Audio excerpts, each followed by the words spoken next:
이름 찬양, 주 이름 찬양,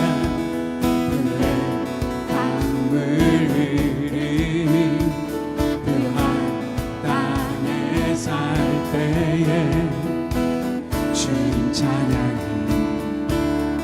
주 이름 찬양, 주 이름 찬양, 거칠 광야와 같은 인생을 걸어갈 때도 주님 찬양, 모든 축복 주신 주님 찬양하리.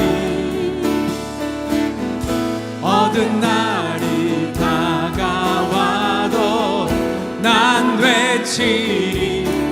주의 이름을 찬양해, 주의 이름을,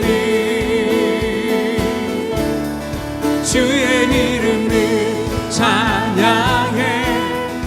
영화로운 주 이름 찬양, 주 이름을, 주의 이름을 찬양해, 주의 이름을,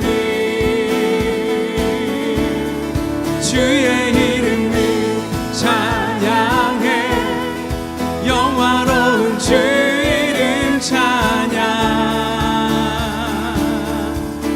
주 이름 찬양, 주 이름 찬양. 햇살이 나를 비추고 만물이 새롭게 될 때 주님 찬양, 찬양합니다. 주 이름 찬양, 가는 길 험할지라도 고통이 따를지라도 주님 찬양해. 아멘. 모든 축복 주신 주님 찬양하리. 어두운 날이 다가와도, 어두운 날이 나와 함께 하시니 주님께서 난 외친 주 이름을, 주의 이름을 찬양해, 주의 이름을, 주의 이름을 찬양해. 영화로운 주 이름 찬양, 주 이름을, 주의 이름을 찬양해, 주의 이름을, 내 주의 이름을 찬양해. 영화로운 주 이름 찬양. 오, 주님은 주시며 모든 것을 주십니다. 때로는 우리에게 찾으십니다. 내 맘에 모든 것이 주님 것이니 주 찬양하. 주님 여기 있습니다. 주님은 주시며 주님을 찾으시네, 주님을 찾으시네. 아멘. 내 맘에 기쁨으로 드립니다. 주 찬양합니다. 주의 이름을 찬양해, 주의 이름을, 주의 이름을 찬양해. 영화로운 주 이름 찬, 주 이름을, 주의 이름을 찬양해, 주의 이름을 목소리 높여 찬양해. 영화로운 주 이름 찬양. 할렐루야. 우리 손뼉치며 하늘을 향해 기쁨으로 찬양합니다. 사랑의 주님, 능력의 주님 찬양합니다. 할렐루야. 할렐루야.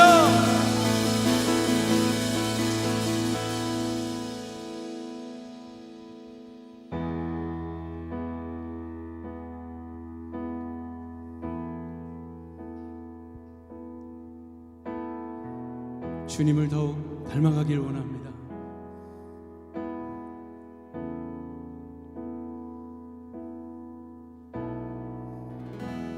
삶의 작은 일에도 그 마음을 알기 원하네. 그 길, 그 좁은 길로 가길 원해. 나의 작음을 알고 그분의 크심을 알며 소망 그 깊은 길로 가길 원하네.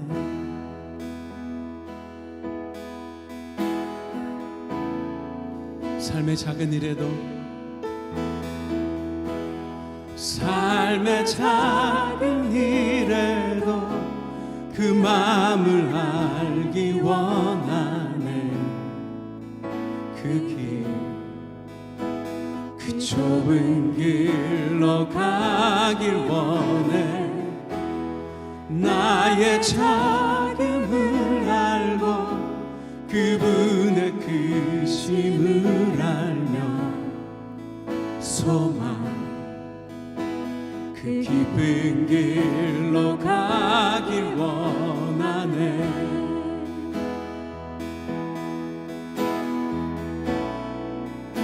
저 높이 솟은 산이 되기보다 여기 오름직한 동산이 되기. 아멘. 내 가는 길만 비추기보다는 누군가의 길을 비춰준다면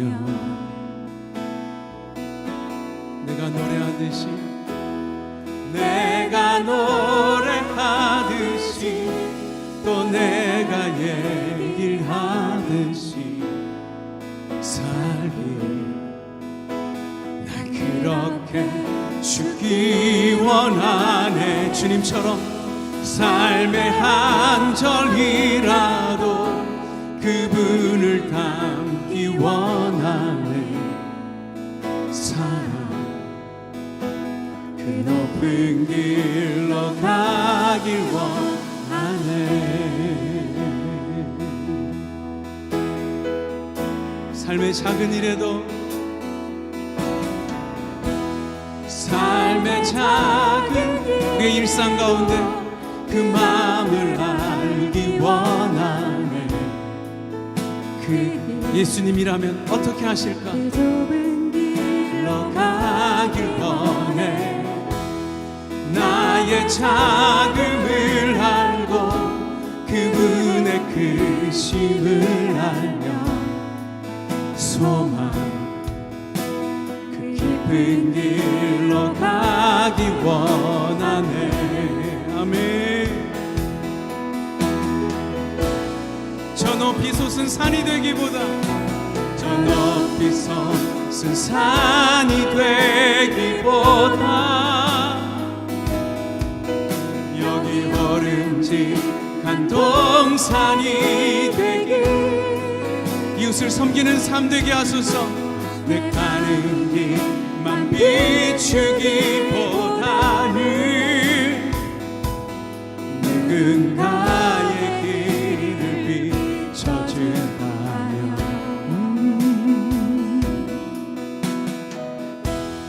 내가 노래하듯이 또 내가 얘기하듯이 형제자매님을 섬기는 그 삶 난 그렇게 주기 원하네. 삶의 한 절이라도 그분을 담기 원하네. 사랑 그 높은 길로 가기 원하네. 저 높이 솟은 산이 되기보다 저 높이 솟은 산이 되기보다 여기 버름직한 동산이 되길 내 가는 길만 비추기보다 누군가의 길을 비춰준다면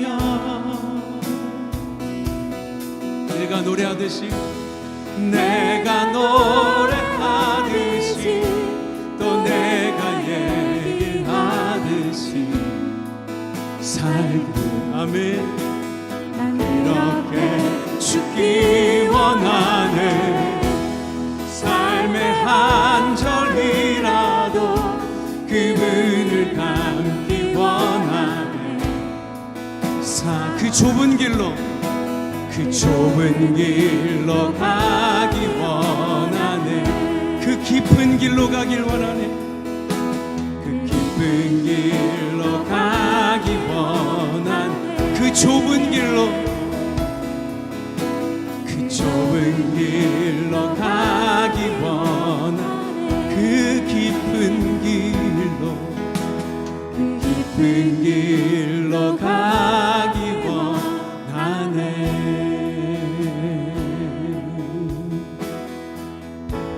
아멘. 주님 우리 주님께 감사의 박수 올려드립시다. 우리의 인생을 인도하시는 주님 더욱 아름답게 인도하여 주옵소서. 118편 22절에서 29절입니다.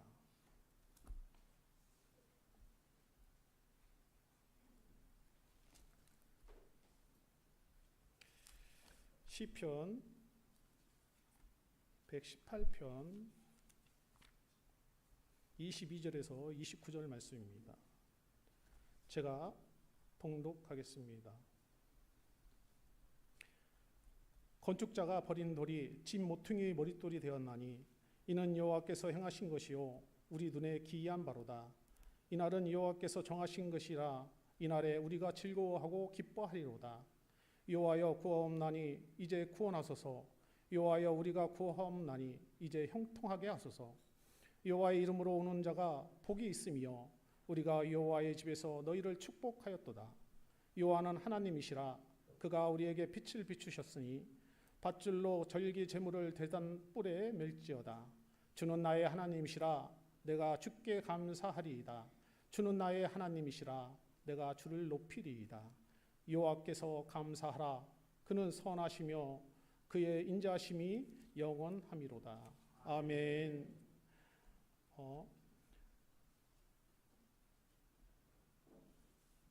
호산나 선거대 찬양 읽겠습니다.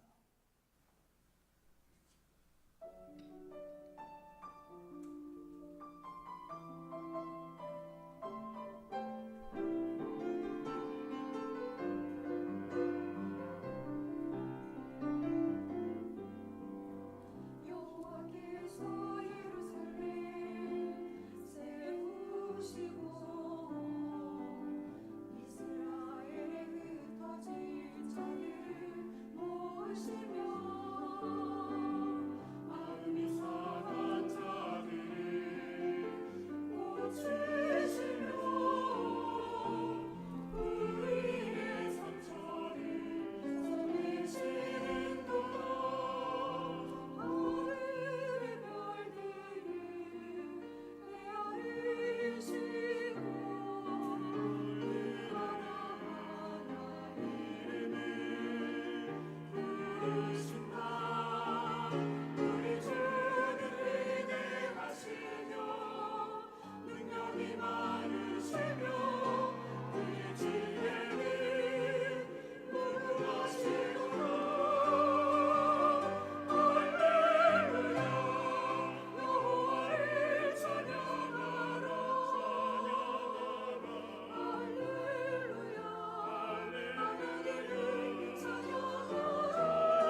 이 시간 고려신학대학원 강성호 목사님 나오셔서 기도와 형통이란 제목으로 말씀 주실 때 많은 은혜 받으시길 바랍니다. 아멘. 네, 반갑습니다. 저는 고려신학대학원에서 기독교 윤리학을 가르치는 강성호 목사라고 합니다. 작년에도 이맘때 한번 왔었는데 1년 만에 다시 한번 말씀을 전할 수 있게 되어서 매우 감사하게 생각하고 있습니다. 제가 한 번 더 기도하고 시작하겠습니다. 하나님 아버지 감사합니다. 우리를 사랑하셔서 우리에게 함께 말씀을 들을 수 있는 자리로, 하나님을 예배하는 자리로 우리를 불러 모아주시니 감사를 드립니다. 하나님, 오늘 이곳에 말씀 가운데 찾아와 주시옵소서. 하늘 문을 열어주시고 우리의 마음의 문을 열어주셔서 하나님의 은혜가 우리의 심령 안에 충만히 임하도록 주님 은혜 위에 은혜를 더하여 주시옵소서. 이 시간 온전히 주님을 의지합니다. 우리 주 예수 그리스도의 이름으로 기도합니다. 아멘. 네, 오늘 저는 기도와 형통이라는 제목으로 함께 하나님의 말씀을 나누도록 하겠습니다. 성도 여러분, 여러분께서는 형통을 구할 때가 있을 겁니다. 형통하는 기도를 구하실 때가 있을 텐데요. 형통함이 무엇일까요? 형통함이라는 것은 보통 경우에 내 일이 잘 풀리는 것, 평안한 것들을 의미합니다. 좋은 직장, 건강의 회복, 자녀의 합격, 사람들의 인정, 또 빚이 해결되고 관계가 회복되는 것을 이야기할 수 있습니다. 모두가 소중하고 필요한 기도입니다. 성경은 하나님께 우리가 형통한 기도를 구하는 것, 형통하게 해달라고 기도를 구하는 것을 금하지 않습니다. 하나님께서는 우리의 형통에 대해서 매우 관심이 많으시고 우리의 삶의 문제가 해결되기를 원하십니다. 그런데 문제가 있는 것은 하나님께서 싫어하시는 건 무엇이냐면 형통 그 자체가 우리의 최고의 선이 될 때, 잘 풀리고 잘 되는 그 자체가 우리의 하나님이 되고 우리의 최고의 목적이 될 때 그건 하나님의 자리를 대신하기 때문에 하나님께서 그것은 좋아하지 않으십니다. 어떻게 해야 행복한 삶을 살 수 있을까요? 행복한 삶은 무엇을 많이 가짐으로, 어떤 것을 이룸으로 이루어지지 않습니다. 100억의 돈을 가진다 하더라도, 사업이 잘 된다 하더라도, 내가 원하는 대로 모든 일이 술술 풀린다 하더라도 하루아침에 우리의 마음의 평안이 사라질 수도 있습니다. 하나님을 우리의 마음의 중심에 두고 하나님께서 우리의 영혼의 평안을 지켜주시는데, 하나님께 붙들리지 않은 인생은 아무리 많은 것을 가지고 업적을 이룬다 하더라도 하나님께서 주시는 평안을 구할 수 없습니다. 가질 수 없습니다. 그래서 내가 많이 가지는 것, 내 일이 잘 되는 것과 하나님께 주시는 평안이 반드시 연결되어 있지는 않습니다. 오늘 우리가 읽은 시편 118편은 그 118편 1절은 이렇게 시작됩니다. 여호와께 감사하라. 그는 선하시며 그의 인자하심이 영원함이로다. 성경에 명령들이 많이 나옵니다. 여호와께 감사하라. 이것도 명령이죠. 또 다른 명령도 있습니다. 마음을 다하고 뜻을 다하고 힘을 다하여 주 너의 하나님을 사랑하라. 내가 너희를 사랑한 것 같이 너희도 서로 사랑하라. 다 명령입니다. 하나님께서는 우리에게 무엇을 행해야 할지, 어떤 태도로 살아야 할지도 분명히 알려주십니다. 그런데 사랑하라 이런 말은 우리가 생각하기에는 사랑의 감정이 생겨야만 할 수 있는 일 같은데, 하나님은 이것조차도 명령하십니다. 하나님을 사랑하라. 그리고 감사도 마찬가지죠. 감사할 일이 있어야 감사할 수 있을 것 같은데, 성경이 우리에게 주는 명령은 여호와께 감사하라 입니다. 그래서 어떠한 특별한 조건이 있을 때 감사하는 것이 아니라 여호와께 감사하라고 이야기하고요, 어떤 조건이 충족될 때, 하나님을 사랑할 만할 때 사랑하라고 명령하는 게 아니라 마음을 다하고 뜻을 다하고 힘을 다하여 주 너의 하나님을 사랑하라고 합니다. 왜 그럴까요? 왜 하나님은 우리에게 명령하실까요? 사랑하라고 명하시고 감사하라고 명하십니다. 데살로니가전서 5장에는 감사하고 기도하고 기뻐하라고 이야기하시죠. 그럼 우리에게 명령하시는 일들이 있습니다. 하나님께서 우리에게 이와 같은 일들을 명령하시는 데는 이유가 있는데요, 그것은 사람이 마땅히 하나님께 대해서 가져야 할 태도가 이 명령에 들어가 있기 때문에 그렇습니다. 하나님은 사람을 창조하실 때 하나님의 사랑을, 무한한 사랑을 부어주셔서 사랑으로 창조해 주셨습니다. 사랑은 속성이 있는데요. 사랑은 사랑을 받은 이가 그 사랑을 자기가 사랑을 행한 쪽에게, 그 사랑을 준 이에게 그 사랑을 돌려줄 때 사랑이 사랑으로서 작동합니다. 그래서 사랑은 언제나 주고받음이 나타납니다. 하나님이 먼저 우리에게 무한한 사랑을 부어주셨고 사랑으로 우리를 창조해 주셨습니다. 그러면 우리가 하나님의 무한한 사랑을 받았기 때문에 하나님께 사랑을 돌려줄 때 그 사랑이 사랑으로 작동합니다. 사람은 하나님을 사랑할 때 사람답게 살 수 있습니다. 사랑으로 창조되었기 때문에 그렇습니다. 그리고 하나님께서 아무것도 없던 존재였던, 아무것도 아니었던 우리를 사랑으로 창조하셨기 때문에 우리는 하나님께 무한한 감사를 돌려드려야 합니다. 사람이 마땅히 행해야 할 사랑과 마땅히 행해야 할 감사를 하나님께 돌려드릴 때, 그때 사람의 마음 안에 사람으로서 가질 수 있는 가장 평안한 행복, 평안한 기쁨을 누릴 수 있습니다. 118편 1절에 이렇게 되어 있습니다. 여호와께 감사하라. 그는 선하시며 그의 인자하심이 영원함이로다. 감사의 이유를 우리에게 알려주는데요, 사람에게서 찾지 않습니다. 너의 일이 잘 풀리거든, 너의 자녀가 합격하거든, 취업하거든, 건강에 회복되거든, 그때 감사라고 하지 않고 감사의 이유를 하나님에게서 찾습니다. 그럼 어떻게 될까요? 감사의 이유가 하나님에게 있기 때문에 우리의 감사가 흔들리지 않습니다. 오늘은 감사했다가 내일은 감사하지 않는 게 아니라 하나님이 불변하기 때문에, 하나님이 흔들리지 않기 때문에 우리의 감사가 영원히 동일하게 지속됩니다. 그분의 선하심이 영원합니다. 그분의 인자하심이 영원합니다. 성경에 나오는 하나님의 속성이 선하시고 인자하다는 겁니다. 그리고 시편에 가장 많이 반복되는 말이 이겁니다. 여호와께 감사하라. 그는 선하시며 그의 인자하심이 영원함이로다. 사람의 사랑은 제한적이고 변합니다. 우리가 100년 남짓의 인생을 살기 때문에 누군가를 사랑할 때 영원히 사랑할 것 같지만 우리의 인생이 끝나는 날 우리가 이 땅에서 할 수 있는 사랑도 끝이 나게 됩니다. 그래서 우리는 영원히 사랑할 듯 사랑하는 것처럼 사랑의 고백을 하지만 우리의 사랑이 영원하지 않다는 걸 알고 있습니다. 하나님의 사랑은 영원합니다.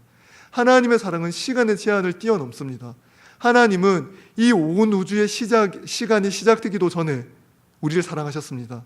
창세 전에 우리를 사랑하셨고 영원히 우리를 사랑합니다. 이 땅이 끝나고, 이 땅의 역사가 끝나고 새하늘과 새 땅이 이루어진 그 이후에도, 시간의 종말이 오는 그 이후에도 우리를 사랑하십니다. 그래서 하나님의 사랑은 영원합니다. 그리고 하나님의 사랑은 매우 빈약하게 사랑하시는 것이 아니라 무한한 사랑으로, 완전한 사랑으로 영원히 우리를 사랑합니다. 그러므로 하나님의 사랑이 변함이 없고 영원하고 무한하기 때문에 우리의 감사는 언제나 변함없이 동일하게 하나님을 향해야 합니다.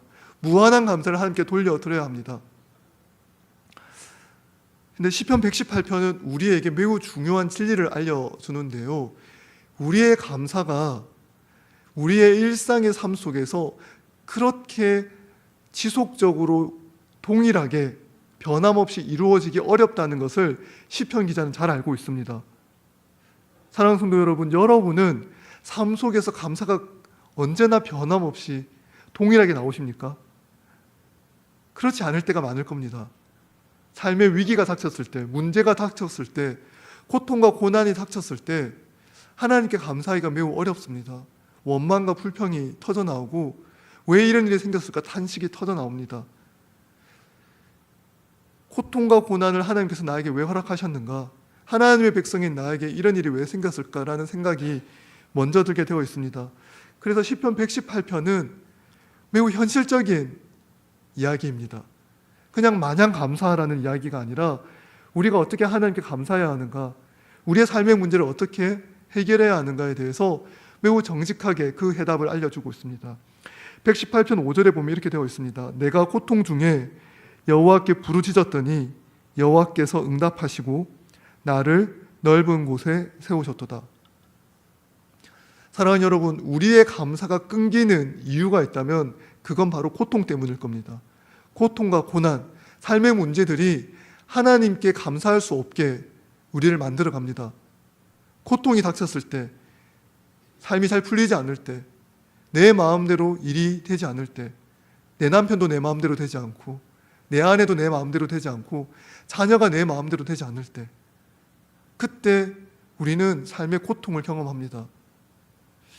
시편 118편 5절이 매우 독창적이고 고유하게 의미가 있는 것은 고통 가운데 우리가 어떻게 해야 하는 말을 매우 정확하게 알려줍니다. 내가 고통 중에 여호와께 부르짖었다고 되어 있습니다. 고통의 유익이 무엇일까요? 신자의 삶에 고통이 닥치면 어떤 유익이 있을까요? 여러분이 생각하실 때 고통과 유익이라는 말이 잘 어울리지 않는 말이라고 생각할 겁니다. 고통이면 슬픔과 어울리겠죠. 고통이면 원망이라는 말이 어울릴 겁니다. 근데 고통에 유익이 있습니다. 어떤 유익이 있을까요? 고통은 내 인생이 내 마음대로 되지 않는다는 것을 알려줍니다. 우리 인생이 우리 뜻대로 되지 않는다는 것을 알려줍니다. 내 마음대로 되지 않습니다. 나와 가장 가까이 있는 사람도 내 마음대로 되지 않습니다. 타인만 그렇습니까? 우리 자신도 그렇습니다. 여러분은 여러분의 감정을 여러분 마음대로 조절할 수 있습니까? 여러분의 마음의 상태를 항상 평안할 수 있도록 조절할 수 있습니까? 그렇지 않습니다. 다른 사람이 던지는 말 한마디, 평가 한마디에 내 마음이 지옥이 되었다가 천국이 되었다가 왔다 갔다 합니다. 내 마음도 내 마음대로 되지 않습니다. 자녀들도 내 마음대로 되지 않습니다. 그래서 삶이 고통이 가득합니다. 고통은 우리에게 기도의 이유를 알려줍니다. 내 마음대로 되지 않는 이 세상 가운데 우리가 살고 있습니다. 그래서 하나님이 우리의 하나님 되어주십니다. 고통 가운데 하나님을 더욱 의지하라고. 천지 사방을 둘러보아도 어찌해야 할 바를 모르겠습니다. 내 힘으로 되는 것이 없습니다. 내가 다 사방이 다 우겨쌈을 당하는 것 같습니다. 그때 어떻게 해야 될까요? 눈을 들어 하늘을 보고 하나님의 이름을 부르고 하나님을 의지해야 합니다. 고통의 이유는 우리를 기도하게 합니다. 내 힘으로 되지 않기에 내 힘을 뛰어넘는 그분께 내 삶의 문제를 가져갈 수 있는 것, 그게 고통의 유익입니다. 그래서 많은 신학자들이 이렇게 이야기합니다. 고통을 낭비하지 마십시오. 신자들은 고통을 낭비하지 않아야 합니다. 고통은 어떤 시간일까요? 고통의 시간에 우리는 가장 강력하게 하나님의 임재를 경험할 수 있습니다. 하나님의 살아계심을 경험할 수 있습니다. 고통의 순간에 하나님을 의지합니다. 원망이 터져나오고 비난이 터져나오고 남 탓을 하기 쉬운 바로 그 순간에 내 마음을 주님께 올려드립니다. 주님, 제가 너무 힘듭니다. 죽을 것 같습니다. 내 삶이 내 마음대로 되지 않습니다. 그래서 하나님께 갑니다. 하나님, 저 좀 도와주십시오. 하나님께 부르짖습니다. 고통 가운데 하나님께 부르짖으면 무슨 일이 일어날까요? 하나님의 일하심을 볼 수 있습니다. 하나님의 역사하심을 볼 수 있습니다. 살아계신 하나님을 경험할 수 있습니다. 5절이 우리에게 그것을 알려줍니다.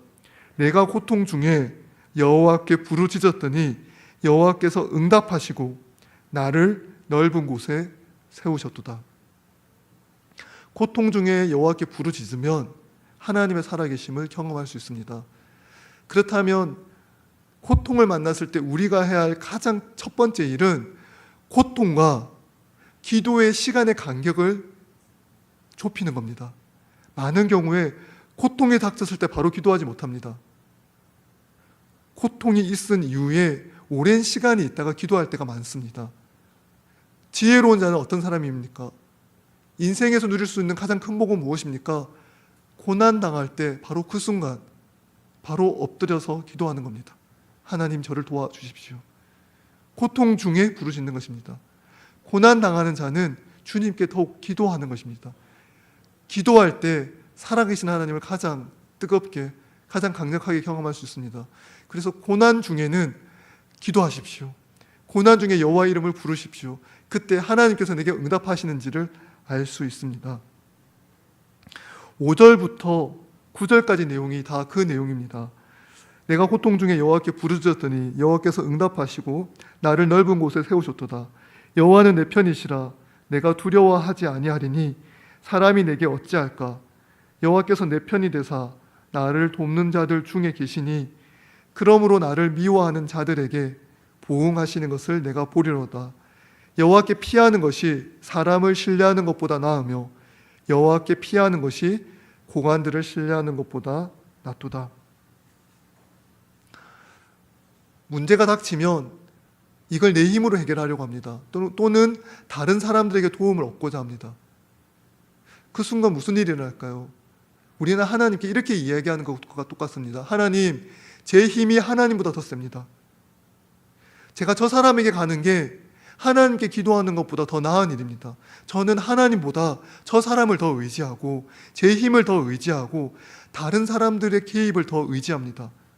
하나님, 제 인생의 문제는 돈이 좀 더 많으면 해결될 문제지 하나님이 돕는다고 해서 해결될 문제가 아닙니다. 그렇게 이야기하는 것과 동일합니다. 우리는 삶의 문제 가운데 하나님을 의지해야 합니다. 하나님의 이름을 부르짖어야 합니다. 이때가 가장 하나님이 우리를 돕고자 하는 때입니다. 여러분 삶 가운데 고통이 있습니다. 고난이 있습니다. 근데 가장 큰 문제는 이 고통과 고난이 나의 잘못, 나의 죄 때문에 일어나는 일 때 더욱더 고통스럽습니다. 사람들이 죄를 지을 때 하나님께 대하여 보이는 반응이 있습니다. 어떤 반응을 보일까요? 사람이 죄를 지으면 하나님에게로부터 멀어지고자 하는 속성이 있습니다. 아담이 에덴 동산에서 하나님께 죄를 지었을 때 어떻게 했습니까? 하나님의 낯을 피하여 숨었습니다. 아담아, 네가 어디 있느냐? 하나님이 물으셨던 것처럼 사람은 죄를 지으면 하나님에서 멀어지려고 합니다. 내가 당하는 고통의 이유가 나의 죄 때문이면 사람들은 더욱더 피하려고 합니다. 하나님에게서 멀어지려고 합니다. 우리가 하나님을 피하려고 할 때, 고통 가운데 하나님의 얼굴을 구하려고 하지 않을 때, 하나님의 얼굴을 보지 않으려고 할 때, 그때가 무슨 때일까요? 그때가 여호와 하나님을 찾으실 만한 때입니다. 여호와 하나님이 가장 가까이 계실 때입니다. 왜 그럴까요? 우리가 하나님을 멀리합니다. 하나님을 가까이 하지 않습니다. 하나님 없이 무한하신 하나님의 사랑을 받아 창조되었던 인간이 하나님의 사랑과 단절하고 홀로 살아가겠다고 기도도 하지 않고 고통 가운데 더욱 자기 힘으로만 살아가려고 합니다. 홀로 살 수 없는 인간이 하나님을 의지하지 않고 더욱 자기 힘으로만 살아가려고 합니다. 그때 가장 인간이 위태롭습니다. 그때 가장 고통스럽습니다. 그런데 스스로 고통 가운데 더욱더 더 많은 고통을 향해 나아가기만 합니다. 우리를 사랑하시는 하나님의 눈에 우리가 어떻게 보이겠습니까? 그때 가장 하나님이 필요한 때입니다. 그때 하나님이 더욱더 우리를 붙잡아 주고 싶어 하십니다. 그래서 그때 하나님은 우리가 더욱더 하나님을 의지하고 기도하기를 원하십니다. 그래서 우리의 기도를 기뻐하십니다. 우리가 고통 중에 여호와 이름을 부를 때 우리가 하나님이 필요해서 부르는 그 마음보다 하나님이 더욱더 그 기도를 기뻐하십니다. 그래서 가장 가까이 와 계십니다. 너희는 여호와를 부르라. 가까이 계실 때 그를 찾으라. 내가 하나님을 찾을 수 없을 만큼 죄인이라고 느껴질 때, 나는 하나님을 가까이 할 만한 자격이 없다고 느끼시는 바로 그 순간에 여호와 이름을 부르십시오. 그때가 가장 하나님이 여러분을 기뻐하실 때, 여러분이 스스로 하나님을 부르는 그 기도를 기뻐하실 그 순간입니다. 하나님이 이런 기도를 들어주시고 응답하십니다. 시편 118편 22절은 이렇게 고통 가운데 여호와를 의지하는 신자의 인생이 어떻게 되는지 알려주는 가장 핵심적인 본문입니다. 시편 118편 22절이 신약과 구약을 통틀어서 매우 중요한 본문입니다. 이 본문은 신약과 구약을 가장 강력하게 이어주는 본문 중에 하나입니다. 왜 그럴까요?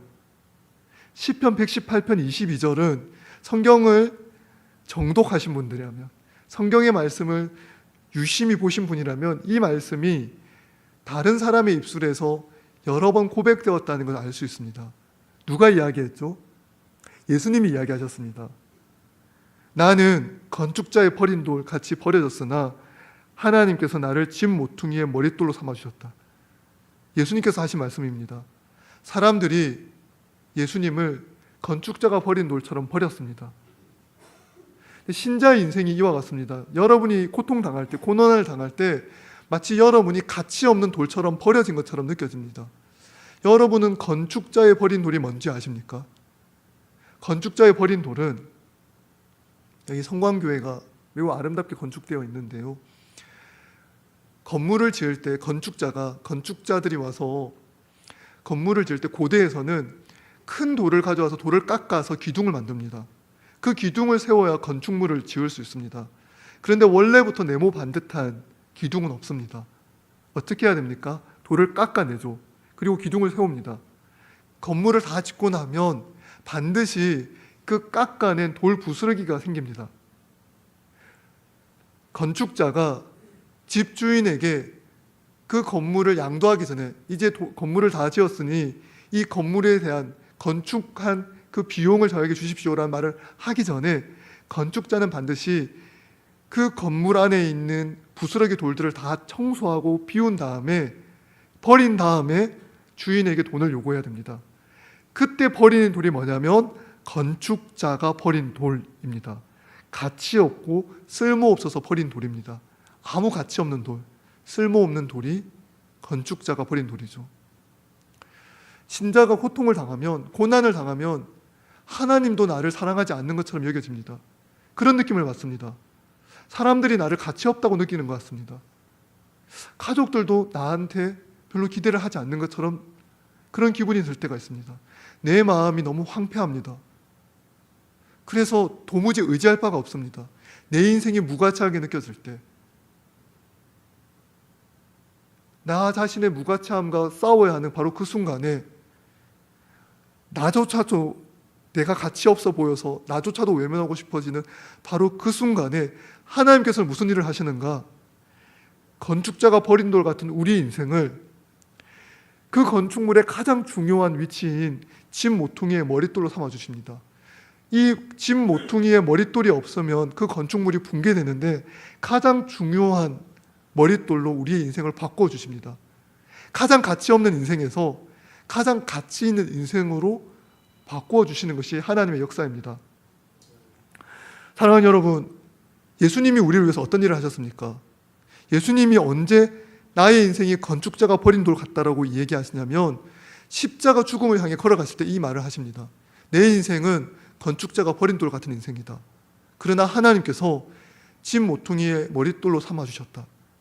사도 베드로가 예수님에 대해서 이야기할 때, 복음에 대해서 이야기할 때 무엇이라고 얘기하냐면, 우리가 믿는 예수님은 건축자가 버린 돌 같았으나 하나님께서 집 모퉁이의 머릿돌로 삼아주신 분이다. 우리는 그분을 믿는다라고 이야기합니다. 사람들이 예수님을 배신했습니다. 예수님을 버리고 칼로 찌르고 창으로 찔러 죽였습니다. 그리고 비난했습니다. 네가 하나님의 아들이거든 내려와서 너 자신을 구원하라. 모욕했습니다. 비아냥됩니다. 아무 가치 없다고 여깁니다. 그리고 실제로 예수님은 십자가에서 그 생명의 죽음에 이르렀습니다. 그 생명이 끝장났습니다. 우리가 사는 인생이라는 건 육체적 생명이 끝날 때 끝이 납니다.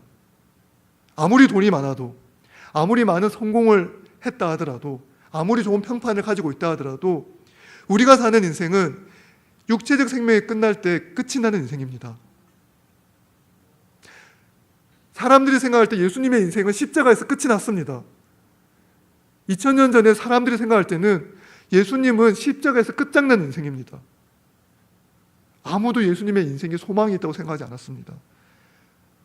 하나님은 어떻게 하시죠?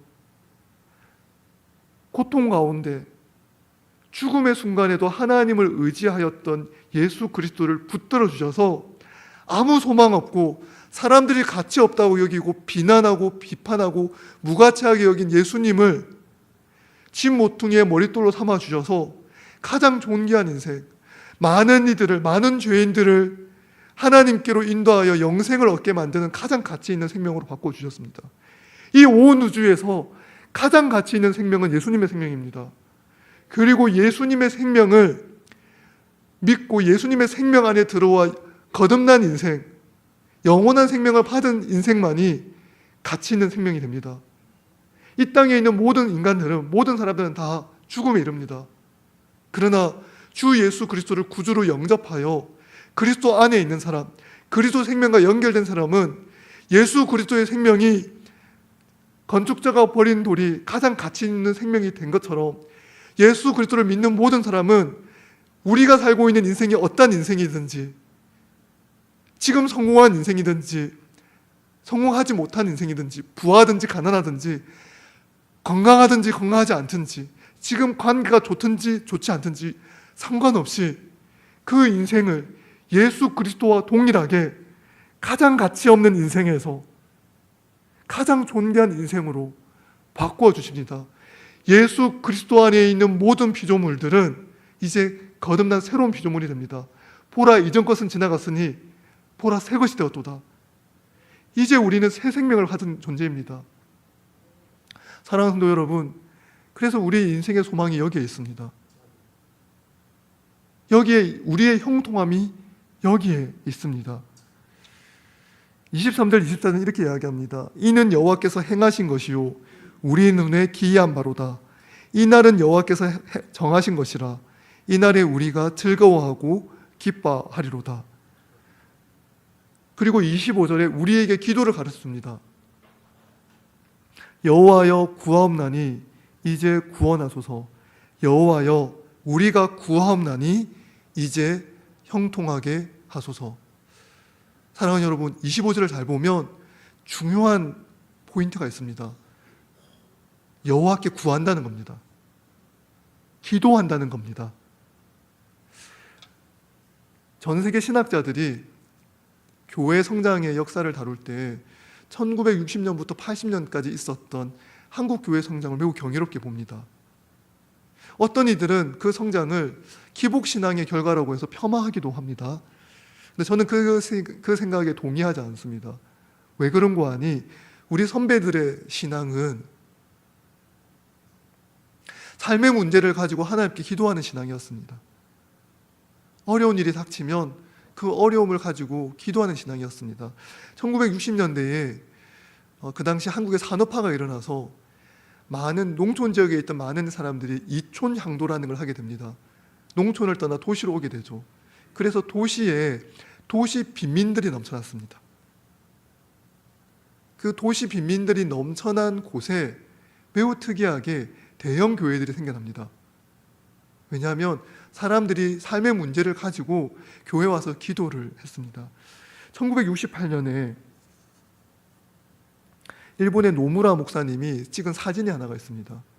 그 사진이 그 사진첩에도 사진책으로도 나와 있는데요. 그 1968년 노무라 목사님이 청계천에서 빈민가 판자촌이 있던 그 지역에 있는 교회에서 찍은 사진이 하나가 있습니다. 어떤 사진이냐면 사진의 제목이 절실한 기도입니다. 영어로 a fervent prayer라는 사진인데 그 사진에 보면 아주 젊은 엄마입니다. 젊은 엄마가 아기를 업고 초등학생 딸을 데리고 기도합니다. 부르짖으면서 기도합니다. 눈을 감고 부르짖으면서 기도하는데 초등학생 딸은 멀뚱멀뚱 그냥 앉아 있습니다. 그런데 아기를 업고 정말 간절하게 기도합니다. 그러니까 1960년대, 70년대 한국 교회가 삶의 문제를 놓고 하나님께 부르짖었습니다. 이 고통의 문제에서 하나님께서 우리를 형통하게 해달라고, 우리의 소원이 하나님께 있다고 기도했습니다. 그리고 응답을 경험했습니다. 오늘날 한국교회 신자들 잘 기도하지 않습니다. 절실한 마음을 가지고 구하지 않습니다. 그러나 신자의 인생에는 무엇이 필요하냐면 삶의 문제를 놓고 하나님께 기도하는 그 경험이 필요합니다. 하나님, 제 인생이 너무 힘듭니다. 제 인생이 너무 고통스럽습니다. 이 고통을 해결할 소망이 주님밖에 없습니다. 주님 응답해 주십시오. 주님 부르짖으니 제가 고통 중에 부르짖으니 저에게 응답해 주십시오. 시편 118편 5절처럼 제가 고통 중에 부르짖습니다. 여호와여, 말씀 가운데 응답하셨던 것처럼 저에게도 응답해 주십시오. 하나님의 말씀이 진리인 것을 믿습니다. 저를 찾아와 주시고 저를 응답해 주십시오. 시편 118편 25절은 기도한 사람이 할 수 있는 말입니다. 여호와여 구하옵나니 이제 구원하소서. 여호와여 우리가 구하옵나니 이제 형통하게 하옵소서. 사랑하는 성도 여러분, 삶에 문제가 있으십니까? 삶에 어려움이 있으십니까? 그 문제를 가지고 기도하는 여러분이 되기를 소원합니다. 고통을 낭비하지 마십시오. 삶에 문제가 있다면, 어려움이 있다면 그건 기도의 이유가 됩니다. 미국의 18세기 미국의 신학자이자 목사였던 조나단 에드워즈가 이런 설교를 했습니다. 사람의 의존을 통하여 영광을 받으신 하나님. 하나님은 다른 것을 통해서 영광을 받는 게 아니라 우리가 하나님을 의지하고 의존할 때 영광을 받으십니다. 우리는 우리가 많은 업적을 가지고 성공하고 돈을 많이 벌고 그래서 하나님의 이름을 빛내야 하나님이 영광을 받는다고 생각합니다. 아니요, 하나님은 무한히 영광스러우십니다. 하나님의 영광에 우리가 돈을 더하거나 업적을 더해서 영광스럽게 할 수가 없습니다. 근데 우리가 영광스럽게 할 수 있는 방법은 뭐냐면요, 우리의 부족함을 아뢰는 겁니다. 하나님, 제가 하나님이 필요합니다. 자녀가 언제 영광을 받습니까? 부모가 언제 영광을 받습니까? 자녀가 부모를 사랑하고 의지하고 의존할 때, 부모님에게 제가 부모님의 도움이 필요합니다.